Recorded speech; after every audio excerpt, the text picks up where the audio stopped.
National Weather Service in Blacksburg has issued a tornado warning for the following counties: South Central Buckingham, until 6 p.m. Eastern Daylight Time.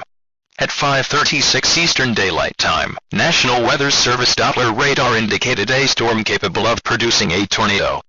This dangerous storm was located above Toga, and moving south at 10 miles per hour. The locations impacted include, but are not limited to, Andersonville and Toga. Take cover now. Move to a basement or an interior room on the lowest floor of a sturdy building. Avoid windows.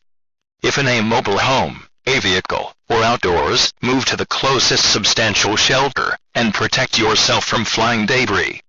When it is safe to do so, please send your reports of hail of any size, as well as any reports of wind damage, including downed trees or large limbs, to the National Weather Service by calling toll-free at 1-866-215-4324.